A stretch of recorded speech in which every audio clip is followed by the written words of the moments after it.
Hi, welcome to my next free tutorial Friday. This week I'm going to do something a little bit different, and I'm going to show you a drawing. It's on a piece of newsprint. It's on a roll actually, and this is a drawing I did while I was first starting my teaching career in Switzerland, and I needed a demo. Basically, I wanted to have a bunch of drawings to show my students. And so I did this drawing, and the reason I did it on a roll of newsprint was that it would force me to pre-think the drawings before I would actually draw them. And the reason for that is that there's no, you can't see through this paper. Since you can't see through the paper, I can't do an overlay, and I chose to draw on a roll. Maybe I'll show you the roll here at the end of the video. And so it was one continuous drawing. And so I didn't have the opportunity to throw out any of the sketches.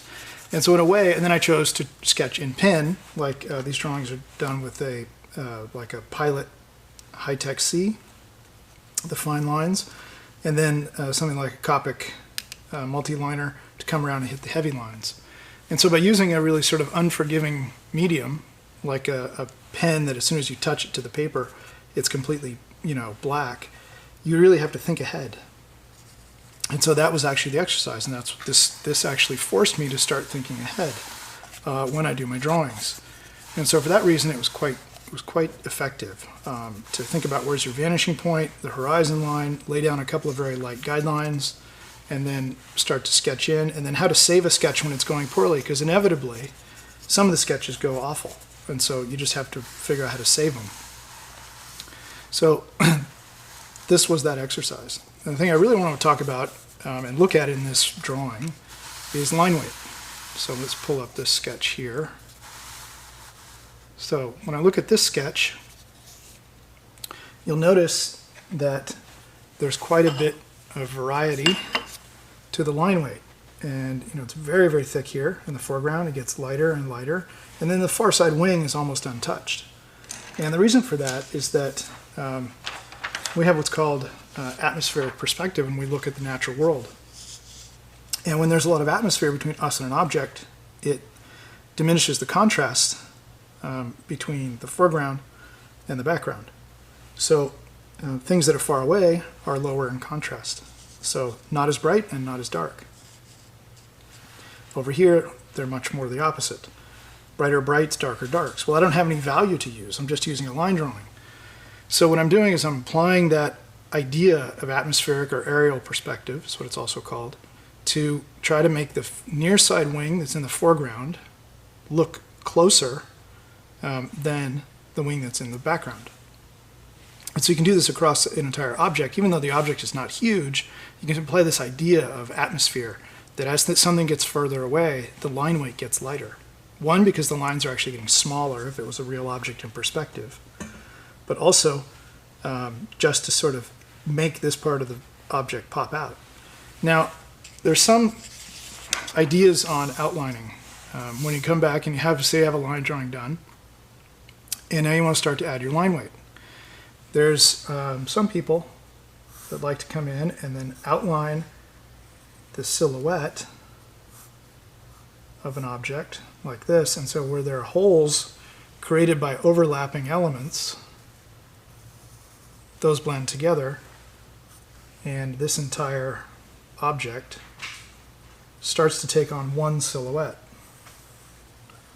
And so that's one way to do it, and I tend not to do that. So if we look back in just a moment at my own line work on this, oops, it would go here and go up. So my strategy when I do line work is just like classic figure drawing. And the reason I don't like to do this, just outlining the silhouette, is that it tends to flatten the perspective. So you spend all this time getting these overlaps and making sure you're drawing through and you get all the vanishing points set up right. And then you come over it and do your line work, right, and basically turn it into one flat shape. So the classic figure drawing idea is that wherever shapes overlap, the shape that's in front gets the dominant line. So that would be, for instance, this wing. Sorry, my shirt was catching there. I'm trying out a new setup. So that would be heavier, right? And even the little element would be heavier on both sides, right? But not so heavy as the bottom of the wing. So I tend to do larger elements, right? Like this wing has the dominant shape. So I want that to have a very strong silhouette. And I also tend to shade the underside of shapes a little bit more than the lines across the top. So if this wing was to go in front of that little strut, then it would overlap. This is the dominant line here. It needs to be stronger than both of these lines behind it. And then this line is probably heavier than this line because it's sort of at the back. So you apply that sort of idea of atmospheric perspective all the way across the shape, but also within smaller elements. So that means this is heavier, this is a little bit lighter, right? So heavier, lighter. And then this one has to be heavier even still than both of those. Okay, and then if I have a little like detail or a flap or something on that little wing, then that's even lighter. So you're trying to vary that. And when you're working with a pen, it's a little bit difficult, right? Because you basically have two line weights. When you're working with pencil, it's quite a bit easier to get a big variety to your line weight. So let's look at what I did to that sketch. So there you can see, and I went over with the fine liner a couple times, right? The felt tip, to give me a little bit of variety. And you can see I weight the bottom edge of this a little bit, like you might be seeing a little thickness to the wing, and then it fades. Then it picks up again when I want to emphasize a corner. And so you can lead the eye around the object, and you can start to get elements to overlap. So this little cone here overlaps that line right here. Here, not so much at the top. And then this opening of the mouth overlaps at the top, and then only here, but then it fades quickly. And then this little nose element overlaps. So sometimes, and you'll see this element sort of becomes the window. In small areas, you might not want to emphasize that overlap as much, and you might want to make this into one shape. So in this case, I did that first technique where I just outlined this part right over there and didn't extend that line very far over, and then here up and over. But the wing, I definitely want to put the wing over that body. I wanted to put these mechanical elements on top of this one. Then I wanted this wing, more importantly, to be over that little tail section. So that's kind of the general philosophy I take. I tend to focus on overlapping, and I'll show you some more examples. So that was a pen sketch. That's just a little bit of marker there for the shadow. And so I like to start a lot of my projects by writing. And so most of my projects start this way, which is to define the configurations, think about things to draw. There's searchlights, there's a spotting scope, there's cargo pods, fuselage hoop to lift it up, so there's the hoisting loop. It's lifted by some sort of support crane. So you see this is kind of just continuous line, no line weight variation, and it tends to look very much like a mechanical drawing or an elevation like an architect's drawing. And then we start to add some line weight, it becomes much more lively. You see there's another example. And see I was emphasizing those overlaps, right? The far side wing, very light. And then this very strong and heavy and almost outlined as one shape on top of this other shape. And then the silhouette of the fuselage all the way around, very light at the front, right? Heavier here along the bottom and at the back because it's closer to us. So let me just cruise through this, show you some more examples. This drawing is about 60 feet long, I think, and done, I don't know, maybe a couple of days. I think there's some dates and there's a lot of overlap. So even with small sketches, go back a tick. So even with a small sketch, you can have quite strong line weight, and if it's done with a fine level of skill and craft, it won't overpower the sketch. It just makes it pop out that much more. Here's another example. So this is again that fine liner, this fine liner type of Copic felt tip, and then the high tech for the super fine lines. Probably at the time was probably a 0.3. And you see this, even though it's a small mechanical bit, and this is a much bigger piece, look at how it overlaps, and that sets it up, right? This to be its own element. There's another one. And you can do it with anything. You can do it with landscape elements. You can do it with mechanical bits. You could do it with this guy's head inside the cockpit on the other side of the far side of the window if we wanted. We could do it with interior graphic elements. So whatever you want the viewer's eye to follow and to look at the most, just emphasize the line weight. So there, that was the end of the first day, actually. 96, this drawing was done, oh my goodness, I'm not even going to say, but 17 years ago I did this drawing. I guess that means I've been doing this for a little while. So, more line weight. And I like to put the objects in scenes, so low horizon, right, set up my vanishing points. Here he is flying along. He's got like skis and wings. It's very much a quirky little vehicle, but I like to do those kinds of vehicles, especially because this is fun for a class assignment. It's really for a drawing class, so why not have fun with it? Little headquarters. All right, here's another example of some line weight, still using pen. But in this case, there's this crevasse, right, this big crack in the ground. He's out tooling along through the snow and ice. And then, right, you want this to overlap, make it heavier than any of the vertical lines, right? And then this one could also be heavy, but probably a little bit less. I'd probably do this side heaviest, this side next a little bit. So interior corners tend to have a little bit less line weight as opposed to exterior corners, right? So that would be an exterior edge and then an interior edge off in the distance. And you see how these lines are lighter than these lines. Here's another drawing. And like I said, this was really great practice for myself to try and figure out how do I, right, pre-think a drawing, lay in as few guidelines as possible, right? You can see there's actually a center line, there's a line for the far side ski, there's a line here. You see little tick marks everywhere. And the little tick marks are me just sort of estimating the perspective grid and estimating the foreshortening. And then I tend to draw to those little tick marks. And by the time I'm done, a lot of it just disappears and you end up with a nice illustration. So there's an overlap of the tread over that cutout, and then this edge overlaps the tread, right? And the whole thing overlaps, and a little bit of cross-hatching. There's not really a lot of value work in this. It's really primarily line drawing, sort of one after the next. There's a lot of overlapping there, a lot of very heavy lines. And it doesn't matter if it's the shadow edge or the top edge, right? So in this case, it's the shadow edge here. Let's see, I don't think I'm going to be able to fit this one on, but not all of it anyway. Like I ripped that. Sad day. So little elements like this little mechanical bit right here, this little strut, I tend not to put double lines that were this heavy, right? Even though it's overlapping this part of the wing and tail and the fuselage. So I try to scale the line weight based on the size of the element and the overlapping. So you see this mechanical bit is bigger and stronger. So that gets a little bit heavier line weight and it overlaps itself a little bit, right? Sort of here and here. But then this overlaps all of that and the wing. But if I make it with this sort of line weight, right, on both sides, it'll become the dominant feature because those lines are just as thick as the actual object. So I tend to only put the really heavy line weight on the big volumes and the big shapes. And then the smaller pieces, they get a little emphasis, but not so much that if I did double line like this, it would really dominate the sketch. So try to balance that. And if something's fading off, right, if it's either fading off into the distance or into the background, then take that line and try to taper it. And that's the nice thing about the felt tip pen and something that's even a little bit dry.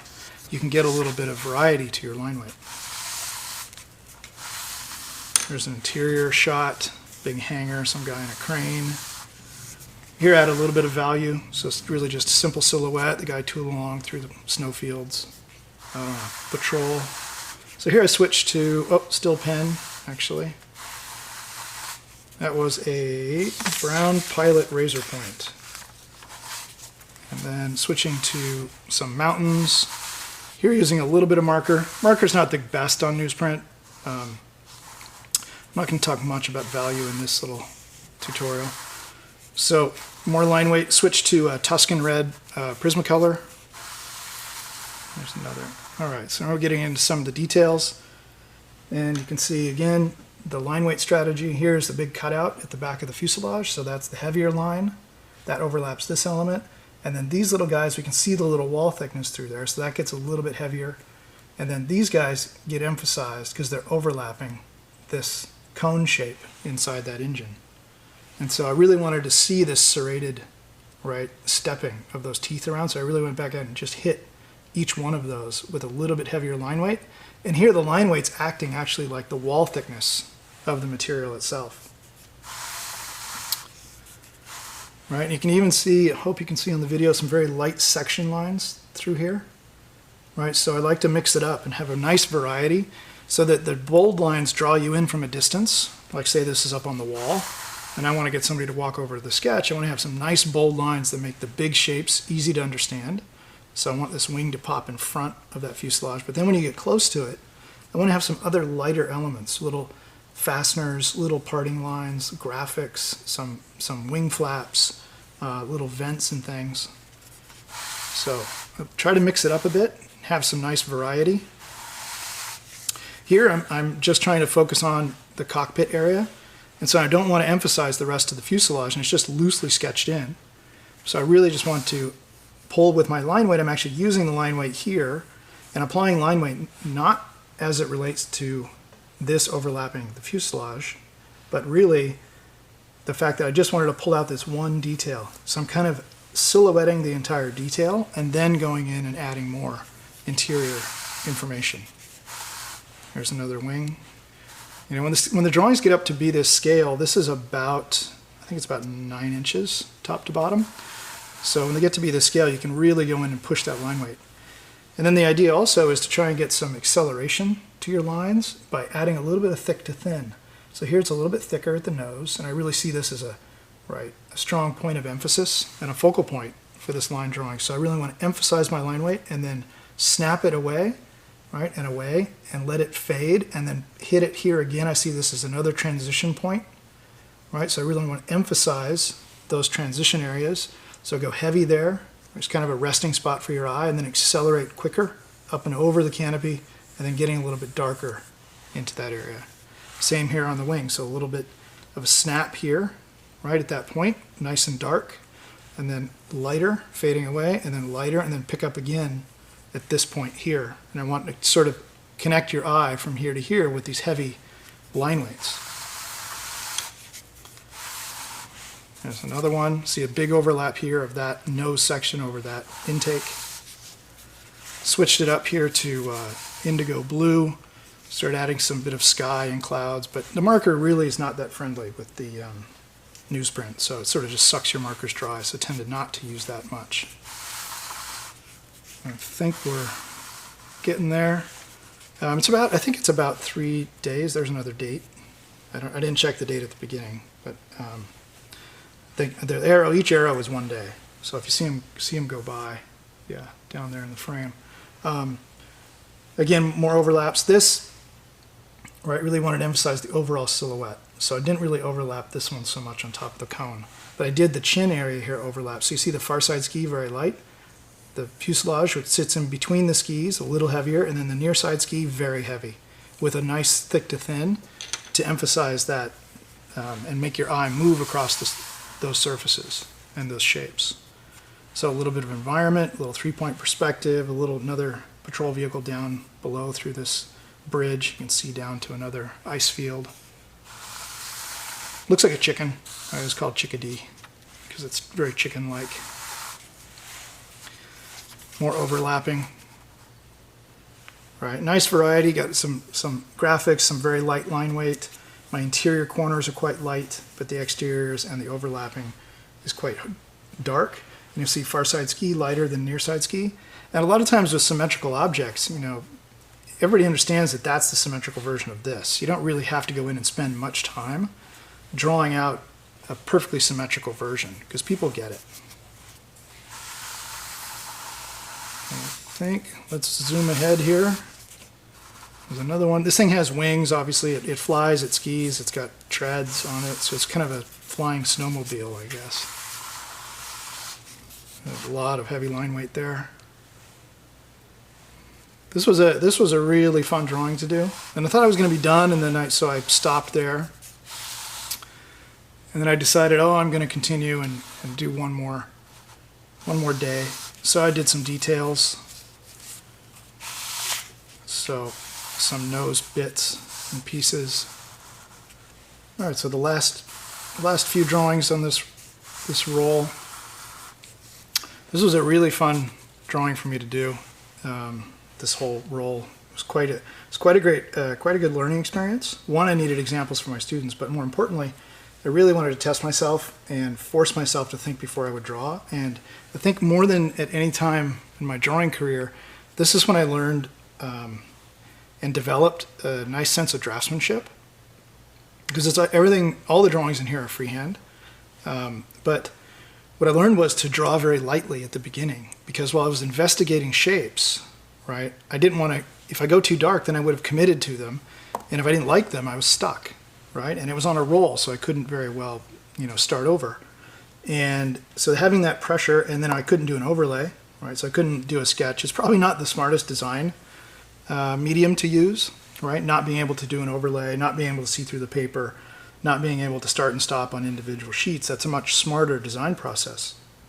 But this was about learning to draw. And so in learning to develop my draftsmanship and to think ahead and try to pre-visualize shapes before I would draw them, and then learn how to save a drawing when it's going poorly, and also to think about how can I draw efficiently, right? So some call outs and some notes and taking off the wings now and taking off the tread and taking off the skis. So there's all sorts of things that you can draw, sort of never ending.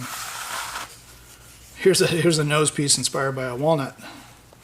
Odd shapes, but there's an example of the same sort of line work applied to something organic or more organic, and see all the overlaps. And wherever they're fading into a surface here where I can see the entire surface, that's where my line must fade by the time I get here. So heavy, heavy, and then when it goes to the inside, fade. Heavy here and then fade. Then heavy here and fade. So, and then heavier here, but then fading. So I want those to be more subtle, a lighter line. So you can really control the viewer's eye, and you can control how they interpret the forms by changing your line weight. So that's the end of this roll. And I do have another one I'll share someday maybe. So I hope you enjoyed that. Have a great week.